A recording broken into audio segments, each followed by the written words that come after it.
Siddharth Purohit also joining us now on this. Siddharth, good morning. Let me first understand which side of the fence you're on. Would you be more on the bull case or the bear cycle, when it comes to SBI?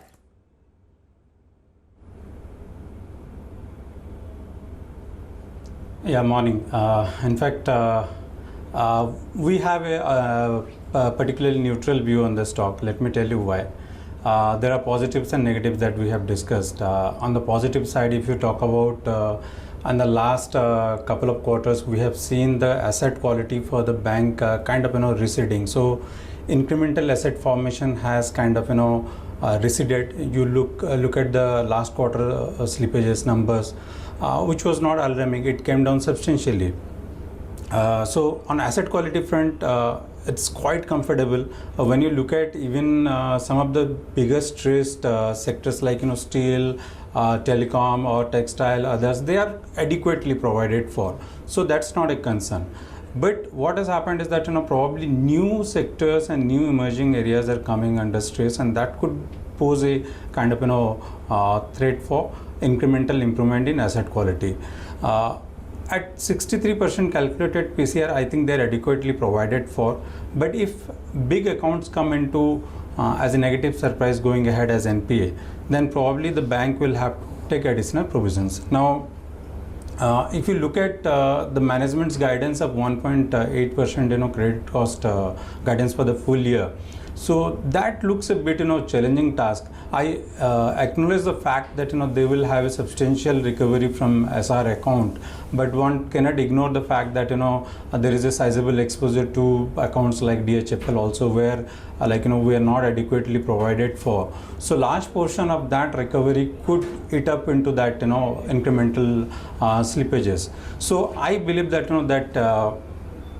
credit cost guidance of 1.8% could exceed, and that will be negative marginally. Now, when you look at even growth per se, the management has kind of given a guidance of around 10% growth. So 10% doesn't look very big as such, but given the size of the balance sheet, almost 20 lakhs crore, so the 10% growth indicates incremental disbursement of 2 lakh crores every year, which is very challenging given the current environment. So I consider growth as the biggest challenge rather than asset quality at this juncture. So that's why I have a kind of a neutral view, despite the fact that there has been a consistent improvement in asset quality. But one thing that is playing in favor of the bank is that the valuations and the upcoming expected IPO by the subsidiary at a much higher valuation than the initial expectations. So but net I feel that the stock has not really delivered a very strong return as compared to other corporate lenders and private lenders, and that's why our preference has been towards the private players even at this juncture, despite the run-up we have seen in large private banks. So it's a neutral stand that you have. Now let's talk about some of the concerns that have been flagged off. The divergence that we saw, although the management has given us their stance, saying that they will be addressing all of these recognition issues in the next quarter. But this comes in as quite a negative surprise for the bank. It's one of the highest, underreported or highest divergence not reported by a PSU this year. And Divan as well, not being recognized or not, those two continue to remain looming concerns. Say that these continue to remain unanswered by the management. Do you think that there's more pain in store for SBI?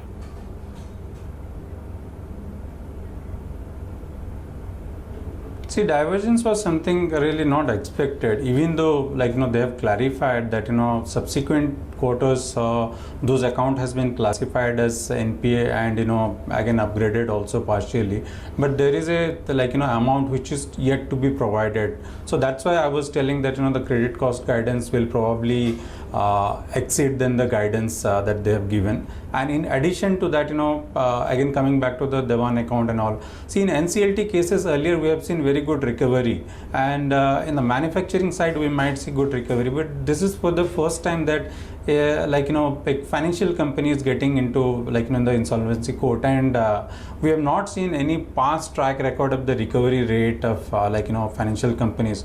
So my sense is that the haircut in those cases would be higher. That's why I believe that next 2 quarters again the provisionings will be higher. So while one can acknowledge that FY21 will be very good for the bank, but 20 or the coming 2 quarters is going to be challenging, and that's why in the recent run-up that we have seen, a lot of positivity is priced in, and I believe that one should take a neutral call on the stock. And in the meantime, probably you might see that private banks catching up faster in terms of business growth as well as in terms of re-rating.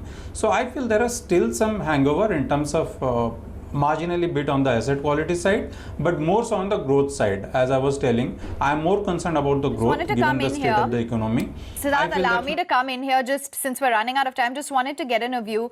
So what's the target price on the stock, and what would be the top 3 factors that would be a major positive or a game changer for SBI?